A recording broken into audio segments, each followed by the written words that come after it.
ఆమె చిన్న ప్రార్థన చేసుకుందాం. మా పరిశుద్ధుడైన నా తండ్రి సయానికి వందనాలు చెల్లిస్తున్నాను ప్రభువా. నీ దాసుని శిరస్సాలను మరుగుపరిచి నాతో నీ బిడ్డతో మీరు మాట్లాడమని వెనుకనే శివుని గ్రహించే కృప దయచేసి ఈ ఉదయకాలమున ప్రభువా మీరే ప్రత్యేకంగా మాట్లాడమని యేసుక్రీస్తు నామములో ప్రార్థిస్తున్నాను తండ్రి. ఆమేన్. ఈరోజు ఒక విషయాన్ని మనం జ్ఞాపకం చేసుకుందాం. యేసు ప్రభు ఆయన గచ్చమనే తోటలో ఉన్నాడు. ఆయనతో కూడా తన ముగ్గురు శిష్యులు ముఖ్యమైన వారు ఉన్నారు. అప్పగించబడుతున్న రాత్రి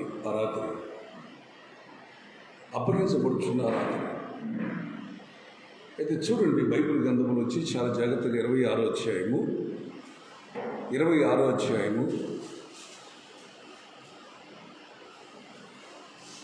50 వచనం చదువుతాం. 49వ వచనం. యేసు యుద్ధకు వచ్చి వెంటనే యేసు యుద్ధకు వచ్చి బోధకుడా శుభమని చెప్పి చాలు. యూదా అప్పటిదాకా చాలా నమ్మకంగా ఉన్నాడు. యేసు ప్రభుని 30 నాణ్యాలకు అసలు యూదులు అధికారులు యేసుని ఎక్కడ పట్టుకోవాలని చూస్తున్నారు. ఆయన ఎప్పుడు ఒంటరిగా దొరుకుతాడా ఆయనను పట్టుకొని బంధించి సంపాదన మీద చూస్తూ ఉన్నారు. కానీ ఎప్పుడు చూసినా ఆయన చుట్టూ జనం ఉంటున్నారు. యేసు ప్రభు ఒంటరిగా దొరకట్లేదు వాళ్ళకి. అందుకోసమే ఈరోజు డబ్బుకు లోబడే వాళ్ళు చాలామంది ఉన్నారు. డబ్బుకు లోబడి ఉండేవాళ్ళు మూడు మంది ఉన్నారు.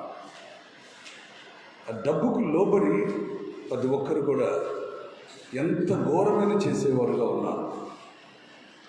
అప్పుడే ఆ రోజుల్లోనే యేసు ప్రభుని అప్పగించడానికి యోధాకి డబ్బు వేశారు.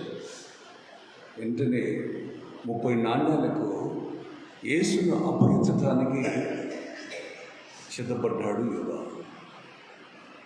యూదా వచ్చి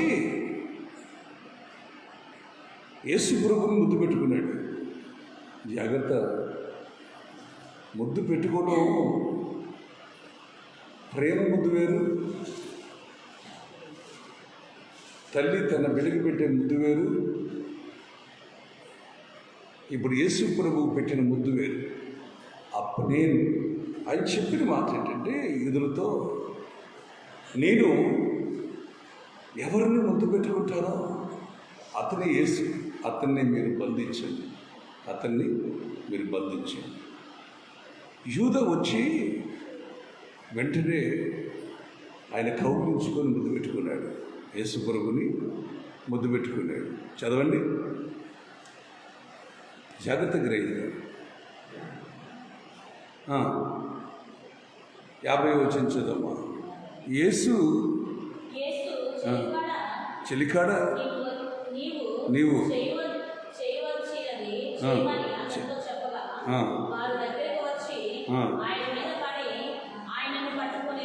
ఆమె చిలికాడా. ఈ అప్పగించేవాడు ఎవరంటే చిలికాడా. అదేండి చూసిన చిలికాడా, నువ్వు చేయాల్సింది చెయ్యి. వెంటనే ఒక బందిపోటును పట్టుకున్నట్లుగా యేసు ప్రభుని అందరూ ఆయన మీద బడి. ఆయన చూసినప్పుడు మామూలు ఆయన బంధించలేదు.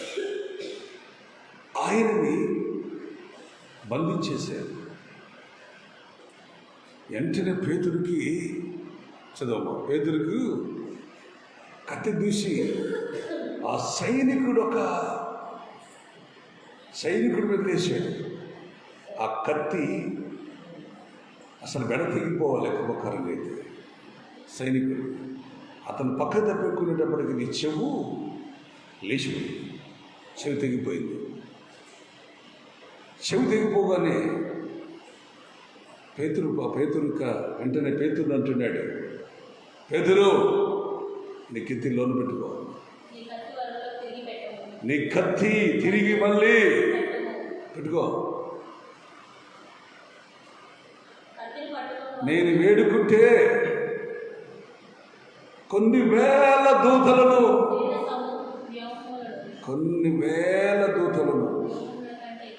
ఎక్కువ మందిని నన్ను పంపిడా నా తండ్రి. ఒక్క నిమిషాన్ని జ్ఞాపకం చేసుకుని తండ్రిని వేడుకుంటే తండ్రి చిత్తాన్ని నెరవేర్చడానికి వచ్చాడు యేసుక్రీస్తు ఈ లోకానికి. ఆయన అప్పగించబడకపోతే, ఆయన సిలువైబడపోతే, ఆయన మరణించకపోతే, ఆయన తిరిగి లేవకపోతే మనకు ఏముండదు, మనకి రక్షణ ఉండేది కాదు, మనకి పునరుద్ధానము ఉండేది కాదు, మనకు ఒక పునరుద్ధాన శక్తి వచ్చేది కాదు, మన పాపం నుంచి విమోచించబడేవాళ్ళం కాదు, మనం శాపం నుంచి విడిపించబడేవాళ్ళం కాదు. యేసు ప్రభు ఆయన మనం. అందుకోసం పేతురు, కత్తి పట్టిన వాడు కత్తి చేతితోనే మరణిస్తాడు. నీ కత్తి వెంటనే. అప్పుడు ఒక విషయాన్ని జ్ఞాపకం చేసుకుని, ఇక్కడ చాలా మర్మం ఉంది. సైనికులు మనవారు అధికారి ఏం చెబుతారో అది చేస్తారు, కానీ వారందరికీ ఏమీ చేయరు. చేస్తారమ్మా? చెయ్యరు. బంధించడం ఆయన పని, వాడి పని. బంధించి అధికారుల దగ్గరికి తీసుకురావడం వారి పని. కానీ ఇప్పుడు పేతురు ఎవరి మీద లేచాడు? సైనికుడి మీద లేచాడు. తన కత్తి దూశాడు. తన ఆ చెవు ఇప్పుడు పేతురుని గద్దించాడు. నన్ను రక్షించాలంటే కొన్ని వేల కోట్ల దూతలు వస్తాయి. వెంటనే చూడండి, ఆ చెవు తెగిపోయింది కదా. తెగిపోయింది దాన్ని ఏం చేయాలి మనం? ఇప్పుడు అతికించగలుగుతాడా పేతురు? ప్రాణాన్ని తీసి మళ్ళీ ప్రాణాన్ని రక్షించగల శక్తి ఈ లోకంలో ఎవరికి లేదు. కానీ సృష్టికర్త యేసయ్యకి మాత్రం ఒక్కరికే ఉన్నది. చదవండి 24వ వచనం, 23వ వచనం చదవమా. మా కరెక్ట్గా చదువు, శైలి చదువు, కరెక్ట్గా చదవమ్మా. అది 22 చదువు. తిరిగి ఎంతసేపా?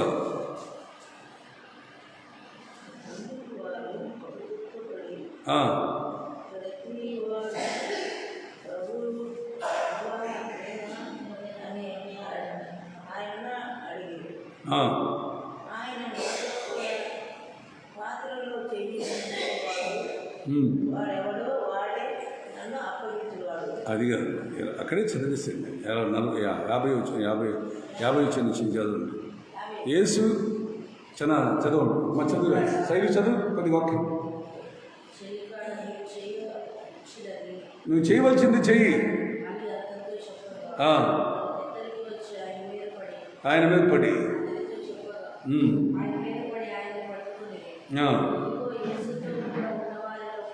ఒకడు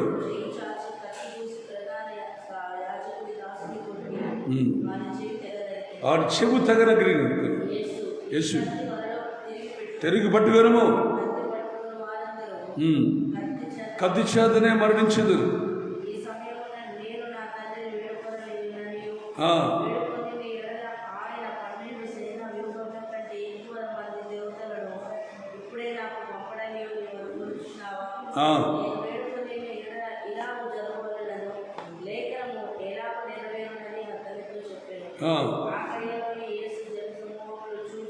జన సమూహమును చూసి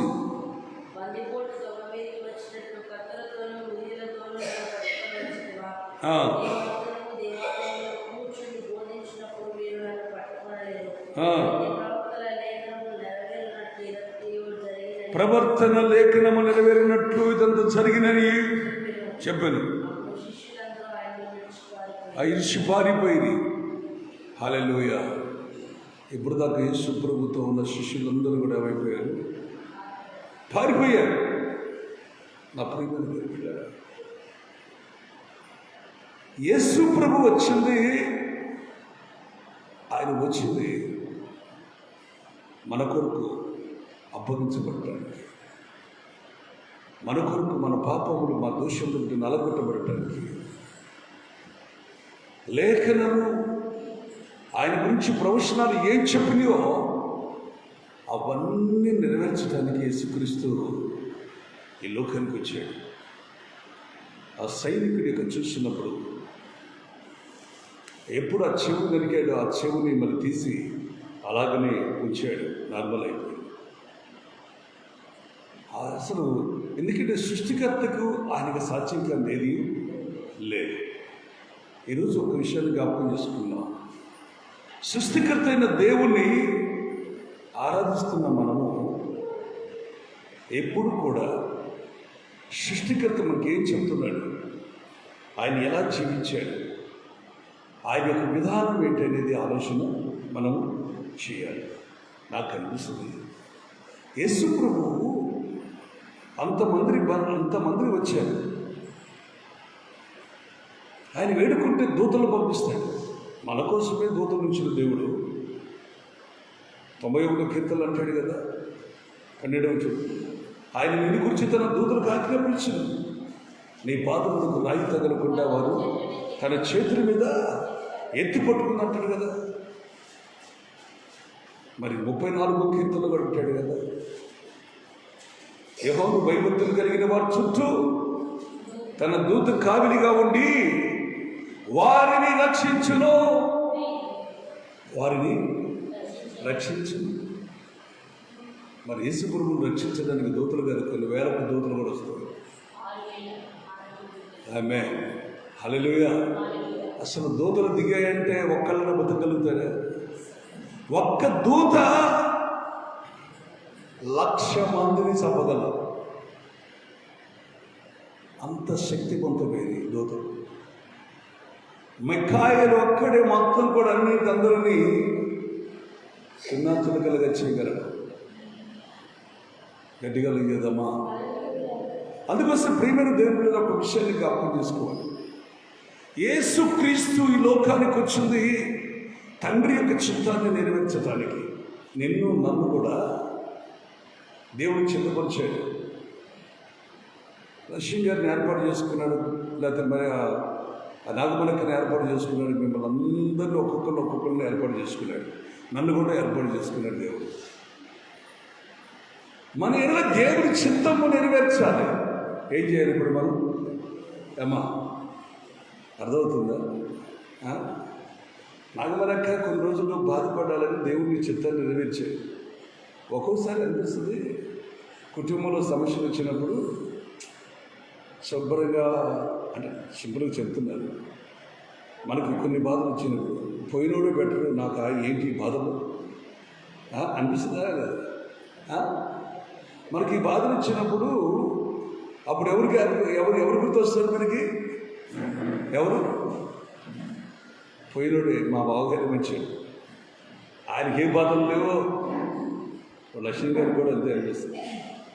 బాధలు వచ్చినప్పుడల్లా, కష్టం వచ్చినప్పుడల్లా శుభ్రానికి ఆయనకి ఏ బాధలు లేవు. బాధలన్నీ నా మీద వేసిపోయాడు అనిపిస్తుంటుంది. అనిపించవే కదా? అవును, గ్యారంటీ అది. అంటే ఒకరికి ఏంటంటే వాడు దేవుడు ఏం చేశాడంటే, నీకు యేసు ప్రభు కూడా వదిలిపెట్టి పారిపోవచ్చు. ఆయన బందిపోట్లు వస్తున్నారని సంగతి తెలియదు, సైనికులు వస్తున్నారని సంగతి యేసుకు తెలుసు. నన్ను అప్పగించబోతున్నవాడు యోధా అనే సంగతి యేసుకు తెలుసు. ఇదిగో నా గిన్నెలోది, ఇదిగో ఈ రొట్టెను తిని పాత్ర తాగేవాడు, నన్ను అప్పగించేవాడు చేయి కూడా ఇక్కడే ఉన్నదన్న సంగతి యేసు ప్రభువుకు తెలుసు. తెలిసినా నా తండ్రి చిత్తం నెరవేరాలి. నా తండ్రి చిత్తాన్ని నెరవేరాలని. అందుకోసం ప్రవక్తలు చెప్పిన ప్రవచనాలు నెరవేరాలి. యేసు ప్రభు ఈ లోకానికి కనిక గర్భంలో జన్మించాలి. ఆయన కనిక గర్భంలో జన్మించి ఆయన చూసినప్పుడు ఆయన సువార్త ప్రకటించాలి. చూసినప్పుడు మానవాళి పాపము నిమిత్తము ఆయన గొర్రెపిల్ల చూసినప్పుడు వధుకు చేయబడిన గొర్రెపిల్ల వలె ఆయన అప్పగించబడాలి. ఇవన్నీ తండ్రి చిత్తం. తండ్రి చిత్తాన్ని నెరవేర్చడానికి యేసు ప్రభు ఆయన తండ్రి చిత్తానికి అప్పగించాడు. కానీ ఏమాత్రం కూడా తండ్రి నా చిత్తం నెరవేర్చమని చెప్పలేదు. మనమైతే ఏం చెప్తాం? నేను అడిగింది ఇప్పుడు నాకు తెలియదు ప్రభు, నువ్వు నా ఎడలో నీ చిత్తం ఏంటో నాకు తెలియదు, కానీ నా చిత్తం నెరవేరాలి, నా చిత్తం నెరవేరాలి. హల్లెలూయా. ఒక అమ్మకి చూసినప్పుడు పిల్లలు కావాలని ప్రార్థన చేసింది. 15 సంవత్సరాలు ప్రార్థన చేసిందట. 15 సంవత్సరాలు ప్రార్థన చేసిన ఈ సహోదరికి దేవుడు గర్భఫలాన్ని ఇచ్చాడు. పుట్టినవాడు కొడుకే పుట్టాలని ప్రార్థన చేసింది. చాలామంది ఆడపిల్లలు పుట్టాలని ప్రార్థన చేయరు. కొడుకు పుట్టిన తర్వాత, అంటే ముందు కొడుకు పుడితే తర్వాత అమ్మాయి పుట్టిన బాధ లేదు అని ఆలోచనతో దేవుణ్ణి అడిగింది. కానీ కొడుకు పుట్టాడు కానీ పుట్టినోడు ఎట్ట పుట్టాడంటే నల్లగా పుట్టాడు. నల్లగా పుట్టేటప్పటికల్లా ఏమవుతుందంటే అతను ముద్దు పెట్టుకోవడం తనకి ఇష్టము లేదు. ఏందో పిల్లగాడిని చూస్తున్నాడు, పిల్లగాడు ఏడుస్తున్నాడు అంటే నాకు అది వాడు ఏడ్చిండే. హల్లెలూయా. ఎందుకు అంతకన్నా ప్రార్థన చేస్తావు, దేవుడు నీకు ఒక మగబిడ్డని ఇచ్చాడు అని వాళ్ళ నాయనమ్మ అంటుందట. ఇచ్చింది కానీ దేవుడు నాకు నల్లటోడిని ఇచ్చాడు అన్నమాట. నల్లటోడిని ఇచ్చాడు. హల్లెలూయా. అని ఎప్పుడు కూడా ఆ బిడ్డని సరిగా ఆమె చూసినప్పుడు ఎప్పుడు కూడా ప్రేమించలేదు. తల్లి ఎప్పుడు కూడా నల్లగా ఉన్నాడు. తండ్రి ఎక్కువ ప్రేమించాడు, అందరూ ప్రేమించాడంట. హిందువులు నల్లగా ఉంటే ఏమనుకుంటుంది సార్? నేను ఆ మాట చెప్పకూడదు. ఒక దేవుడు ఉన్నాడు, ఆయన అనుకుంటారు నల్లగా ఉంటే. హల్లెలూయా. కానీ చూసినప్పుడు ఈ సహోదరు చూసినప్పుడు ఎప్పుడు కూడా తన బిడ్డ పెరిగాడు, పెద్దవాడు అవుతున్నాడు, కాలేజీకి వెళ్ళాడు, కాలేజీకి కూడా వెళ్తున్నాడు మంచిగా. ఫస్ట్ నుంచి అన్నీ కూడా అన్ని ఏట్లలో కూడా ఫస్ట్ క్లాస్లో పాస్ అవుతున్నాడు. పాస్ అవుతూ పెద్దవాడు అయ్యాడు, చదివాడు మంచిగా. చదివి డాక్టర్ చదివాడు, డాక్టర్లో కూడా పాస్ అయ్యాడు. పాస్ అయిన తర్వాత ఆయన ఒక గుండె ఆపరేషన్ చేయటానికి అంత గొప్ప డాక్టర్ అయ్యాడు. ఆయన చేసిన కొన్ని వేల మందికి గుండె ఆపరేషన్ చేశాడు, గుండె తీసి కూడా గుండె వేసాడు. అలాంటి గొప్ప డాక్టర్ అయ్యాడు. వీళ్ళందరూ రోగులందరూ కూడా ఏం చేస్తారంటే ఆయన్ని, ఆ డాక్టర్ గారు చాలా గొప్పవాడు, ఆయన దేవుడయ్యా అన్నారు. వాళ్ళ అమ్మకు మాత్రం ఏం లేదు, నల్లగా పుట్టాడు. వాళ్ళ అమ్మకు మాత్రము ప్రేమ లేదు. వాళ్ళమ్మ చనిపోయేంత వరకు కూడా ఆ బిడ్డని ప్రేమించలేదండి. ఒకరోజు వాళ్ళ అమ్మగారు చనిపోయిన తర్వాత ఈయనకు తెలవదు, ఎవరికి నువ్వు నల్లగా ఉన్నావు అందుకోసం ప్రేమించలేదని సంగతి వాళ్ళ నాన్నగారు చెబుతున్నాడంట. నా పెద్ద కొడుకు నల్లగా ఉన్నాడు, వాళ్ళ అమ్మ చచ్చిన దగ్గర కూడా ప్రేమించదా. ఈరోజు నా కుమారుడు అనేకులకు దీవెనకరంగా ఉన్నాడు. తండ్రి చిత్తం, దేవుడిచ్చిన బహుమానం. 15 సంవత్సరాలు ప్రార్థన చేస్తే దేవుడిచ్చిన ఈ కుమారుడిని ఎంత గొప్పవాడు చేస్తాడని నేను ఎప్పుడు కలలో కూడా అనుకోలేదు అని ఒక తండ్రి చెప్పాడండి. దేవుని స్తోత్రం. గడిగలు చేద్దామా? ఒకటి గుర్తుంచుకోండి, నలుగురున్న ఏదైనా దేవుడు నిన్ను పుట్టించాడు అంటే నీ ఎడల ఒక ప్రణాళిక ఉంది. అర్థమవుతుందా? నీ చిత్తాన్ని నెరవేర్చాలి. కొన్ని బాధలు వచ్చినప్పుడు, కష్టాలు వచ్చినప్పుడు, ఇబ్బందులు వచ్చినప్పుడు పారిపోకూడదు. అర్థమవుతుందా? పారిపోకూడదు. నువ్వు ఆ కష్టాల్లో నిలబడాలి. యేసు ప్రభు చూసినప్పుడు నిలబడ్డాడు. పేతురు, నేను వేడుకుంటే 1000 దూతలు పంపించడా? తండ్రి నన్ను రక్షించడా? రక్షిస్తాడు. కానీ నా తండ్రి చిత్తం లేఖనం నెరవేరాలంతే. నన్ను ఈ భూమి మీదకి పంపించాడు ఆయన. ఆ పంపించిన చిత్తము నెరవేరాలి. గట్టిగల్లు చేద్దామా? అక్కడే చదవండి. 44వ వచనం, 26వ అధ్యాయం 44వ వచనం చదువుతారు. 23 చదువమ్మా, లేకపోతే 22 చదువు. తండ్రి, నేను ఈ గిన్నెను చదవడమ్మా. 26వ అధ్యాయము 41వ వచనం చదువు, లేకపోతే 41 చదువు. అతిశవర్తే. మీరు శోధనలో పడకుండా మెలకుగా ఉండి ప్రార్థన చేయండి. ఆత్మ సిద్ధమే కానీ శరీరము బలహీనమైనది. పేతురు,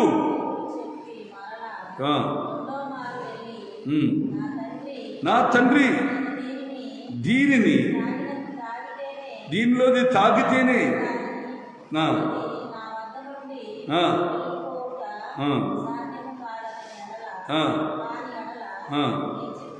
నీ చిత్తమే. ఆమేన్. నీ చిత్తమయ్యా. ఈ గిన్నెలోది తాగితేనే తప్ప నా చిత్తం కాదు. వేదనతో ప్రార్థన చేస్తున్నాడు యేసయ్య.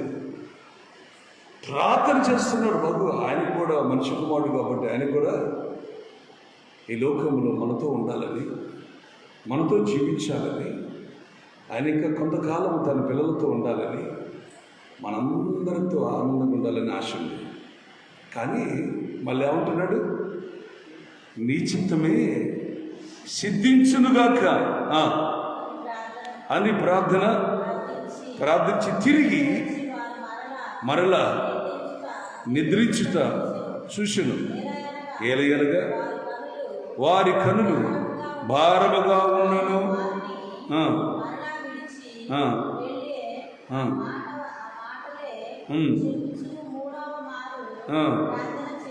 మూడో మారు ప్రార్థన చేసెను. అప్పుడు ఆయన తన శిష్యుల యొద్దకు వచ్చి తను నిద్రపోయి అలసట తీర్చుకొనుడి. ఇదిగో ఆ గడియ వచ్చినది. మనుష్య కుమారుడు పాపుల చేతికి అప్పగించబడుచున్నాడు. వెళ్తాములేండి,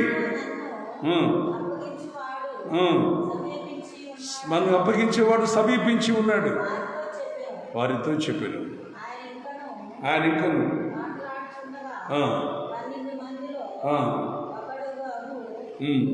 యూద వచ్చి బహుజన సమూహము యూదీయులు పట్టుకొని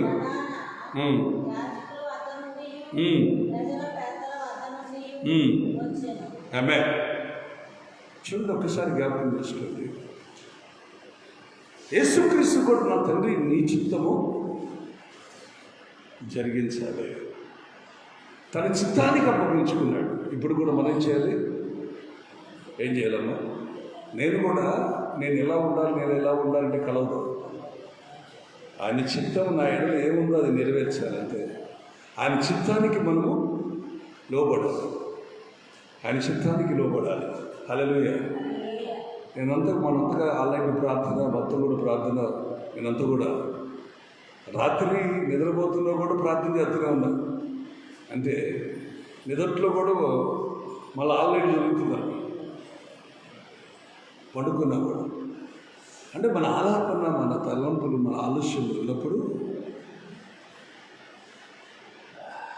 దేవుడు చూసినప్పుడు ఒక విషయాన్ని జ్ఞాపకం చేసుకోవాలి.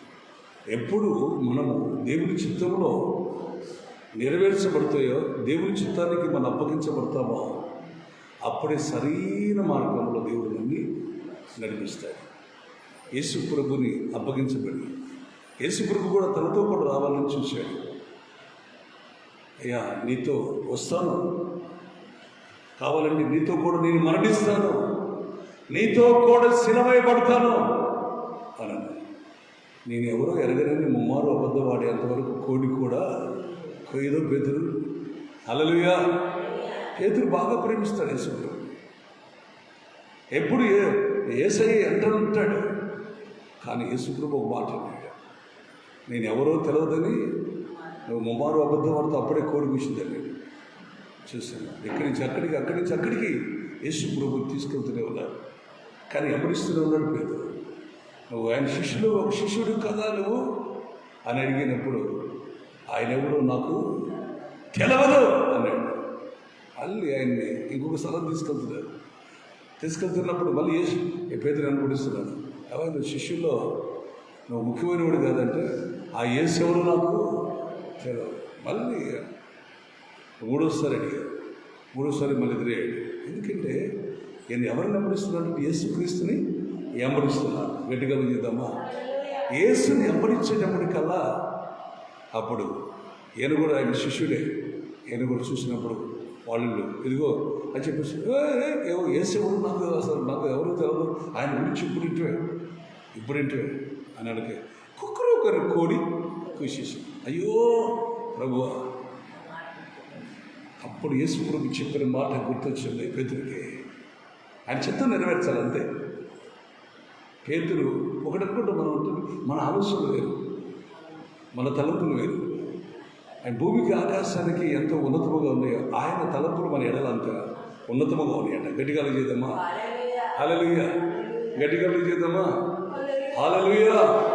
ఒకే విషయాన్ని జ్ఞాపకం చేసుకుని యేసు ప్రభు తన చిత్తాన్ని నెరవేరుస్తున్నాడు. ఇప్పుడు పేతురు కూడా ఏమన్నా నీ చిత్తాన్ని నెరవేర్చాలి. అందుకోసం ఆయన నోటి నుంచి ఆయన తలంపు ఏమైనదో అది ఏం పలికిస్తారో అది పలకాలంతే. పేతురు కూడా నేను ఆయన శిష్యుల్లో ఒక శిష్యుణ్ణి అని అన్నడితే యేసుతో కూడా పేతురుని శిలవేయాల్సి వచ్చింది. గట్టిగా చేద్దామా? అందుకోసం నా ప్రేమను తెలియదు. ఈరోజు ఒక గుర్తుంచుకోండి, ఎప్పుడు ప్రభుతో కూడా మనము ప్రభు యొక్క చిత్తాన్ని నెరవేర్చే వారిగా ఉండాలి. మన ఏడలో కూడా దేవుని యొక్క చిత్తం ఉన్నది. నన్ను సువార్త ప్రకటించడానికి దేవుడు అభిషేకించాడు. నేను సువార్త ప్రకటించాను. నేను దేవుడు ఏర్పాటు చేశాడు. నేను ఉద్యోగం చేయడానికి ఏర్పాటు చేశాడు.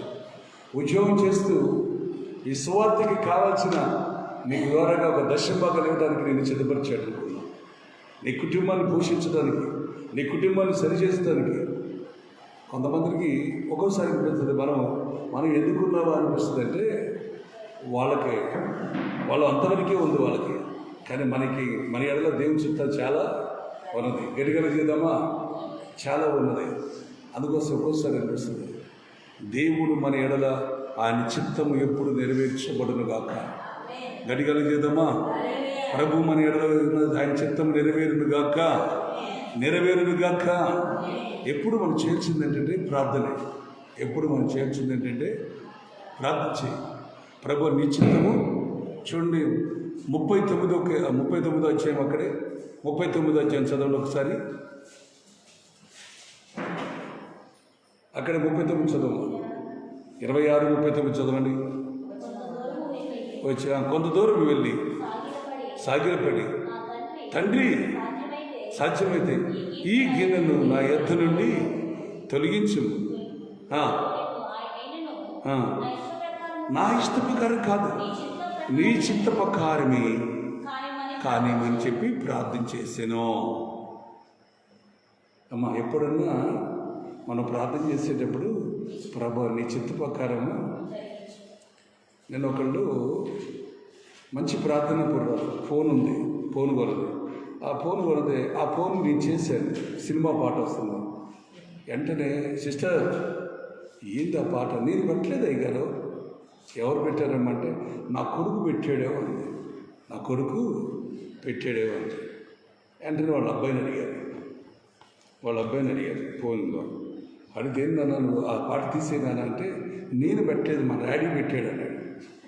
నేను పెట్టలేదు, మా డాడీ పెట్టాడు అన్నాడు. వాళ్ళ డాడీ అంటున్నాడు, అయ్యగారు నాకు అసలు దాని గురించి తెలదు, అసలు నాకు పెట్టలేదు అది అన్నాడు. ఒక దేవుని చూస్తున్నప్పుడు మనం ఉంటే కరెక్ట్గా సినిమా పాటలు కానీ ఏది ఒకటి గుర్తుంచుకో. లోక సంబంధం లోకం అనేది ఏది మనం అంటకూడదు. ఒకటి గుర్తు ఒక ఓడే కావచ్చు, ఒక పడవే కావచ్చు, సముద్రంలో ప్రయాణం చేస్తున్నప్పుడు ఎప్పుడు ఆ ఓడకి కొంచెం రంధ్రం పడి లోపలికి నీళ్ళు ఎత్తే ప్రమాదం. అర్థమవుతుందా? మనకు అర్థమవుతుందా? అర్థమైందా? ఏమర్థమైందా? ఏమర్థమైంది? ఇప్పుడు నేను చెప్పింది ఏంటి? సముద్రంలో ఓడ ప్రయాణం చేస్తుంది. ఇది సముద్రం అంటే లోకం. ఈ లోకంలో మనం ఉన్నాం, ఒక ఓడగా ఉన్నాం, ఒక పడవగా ఉన్నాం. ఎప్పుడు చూసినప్పుడు బెచ్చం పడి ఆ నీళ్లు లోపలికి వస్తేనే ప్రమాదం. అది ఓడైనా సరే, అది పడవైనా సరే, అది చిన్నది కావచ్చు, పెద్దది కావచ్చు. నీళ్లు ఎప్పుడు లోపలికి వస్తాయో ఆ లోపలికి వచ్చినప్పుడు అది ఏమైపోతుందంటే మునిగి పోతాయి. లోకం అనేది ఎప్పుడు మనలోకి వస్తుందో, ఈ లోకాశలు, ఈ లోక తలపులు, ఇవన్నీ ఎప్పుడు మనలో బెదిరికి వస్తాయో అప్పుడే మునిగిపోతాం, పాతాళంలోకి వెళ్ళిపోతాం. అర్థమవుతుందా? గట్టిగా చేద్దామా? ఏమాత్రం కూడా మనం లోపలికి రానివ్వద్దు. నీళ్లు రాకూడదు, అవి అసలు ఉప్పు నీళ్లు.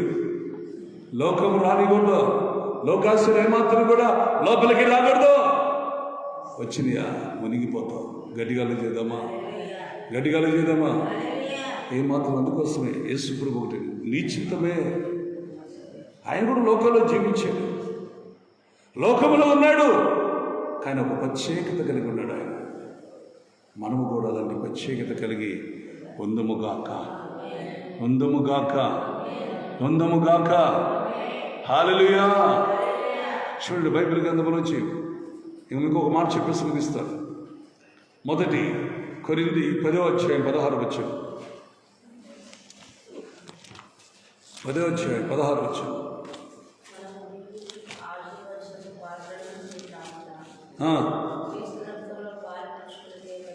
చూడండి, క్రీస్తు రక్తములో పాలు పంచుకోవడమే కదా, ఆయన విరిచిన రొట్టె తినుట.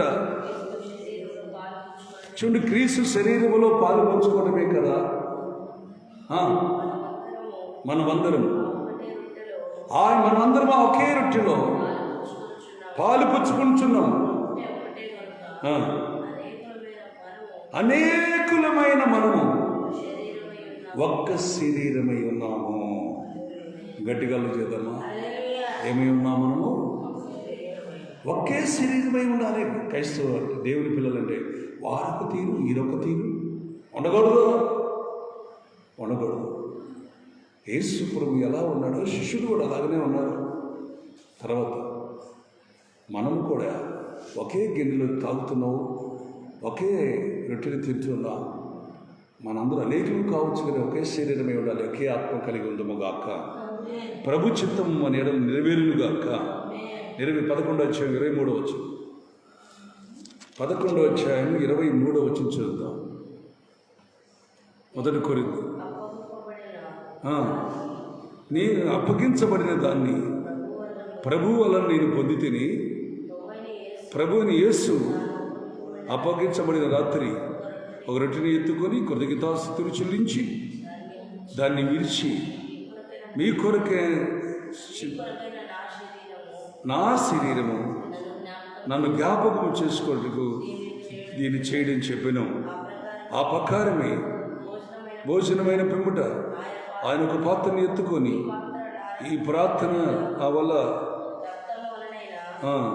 కొత్త నిబంధన దీనిలోని తాగినప్పుడల్లా నన్ను జ్ఞాపకము చేసుకొనడి. ఆమేన్. ఎప్పుడు ప్రతి దినము ఆ రోజుల్లో ప్రతిరోజు రొట్టె విరిచేవారు. ప్రతిరోజు రొట్టె విరుస్తూ ప్రభుని జ్ఞాపకము చేసుకునేవారు. ఆ ప్రియమైన దేవుడు, దేవుడు తన చిత్తానికి అప్పగించుకున్నాడు.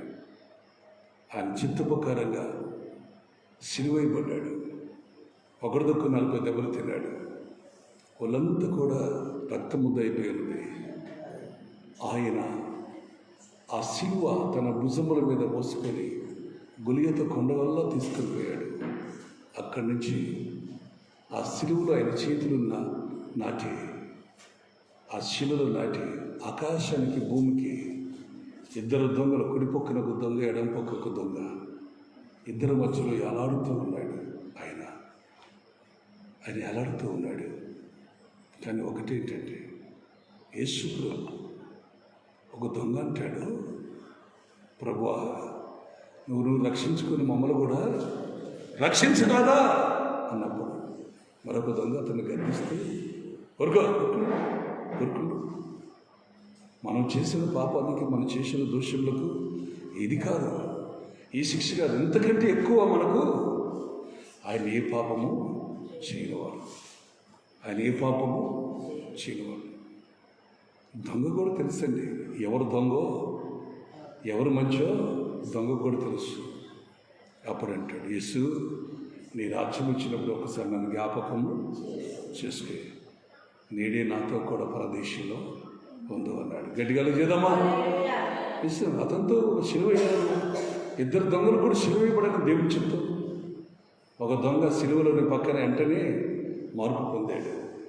అతనికి కూడా ఏమొచ్చింది? దేవుని రాజ్యంలో నుండి గొప్ప కృప, పరదేశీ నుండి గొప్ప కృప ఆ దొంగకు వచ్చింది.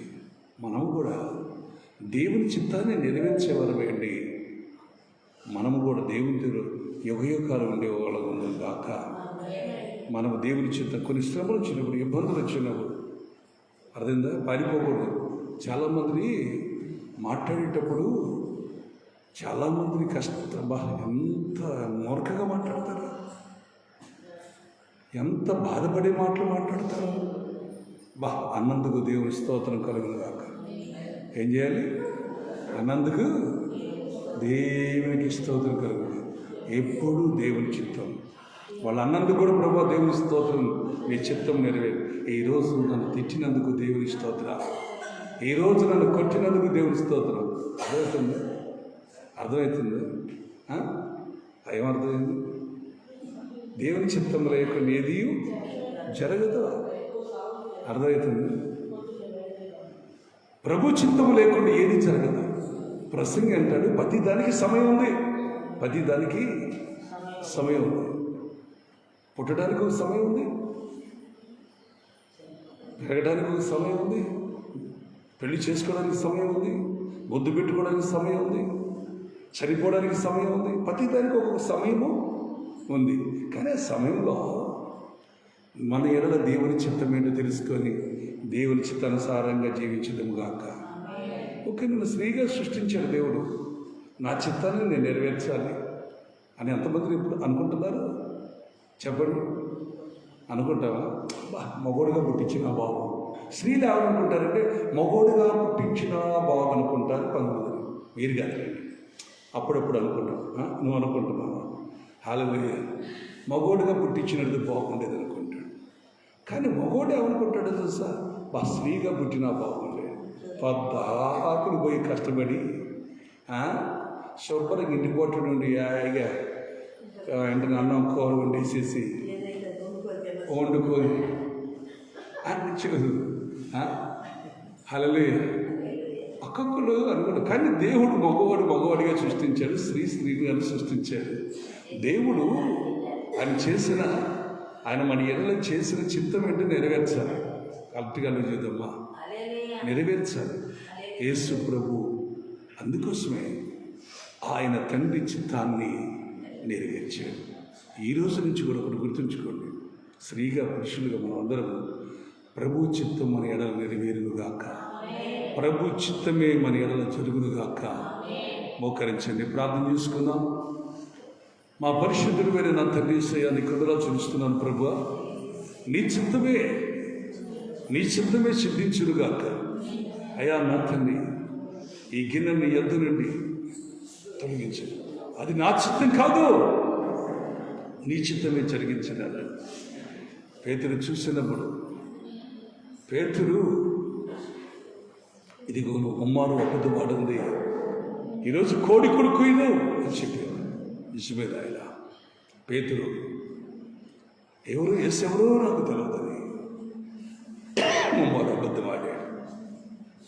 మేము కూడా కొన్నిసార్లు క్రైస్తవులుగా మేము ఒప్పుకోవట్లేదు, మమ్మల్ని క్షమించండి. ఒక్కోసారి మేము అబద్ధమాడుతున్నామేమో, క్షమించండి నా ప్రభు, మనం క్షమించండి. మా ఎడలో ఒక చిత్తం ఉంది, నీ ఎడలో మా ఎడలో నీ చిత్తం ఏదో ఉంది, ఆ చిత్తం నెరవేర్చునుగాక. మా చిత్తము మా చిత్తం కాదు, నీ చిత్తం మా ఎడలో జరుగునుగాక, జరుగునుగాక, జరుగునుగాక, జరుగునుగాక. ఒకే పాత్రలో తాగుతున్నాం, ఒకే రొట్టెను తింటున్నాం, ఒకే శరీరముగా ఉందము, అనేకలమే మేము ఒకే శరీరముగా ఉందము గాక, ఒకే ఆత్మ కలిగి ఉందము గాక, క్రీస్తు ఆత్మ కలిగి ఉందము గాక, క్రీస్తుని పోలి నడుచుకుందము గాక. అలాంటి గొప్ప కృప మా అందరికి అనుగ్రహించమని, నీ చిత్తం మా ఎడలు జరిగించమని, మా ఎడలు నీ చిత్తం ఏంటో జరిగించమని యేసు నామములో ప్రార్థిస్తున్నాం తండ్రి, ఆమేన్.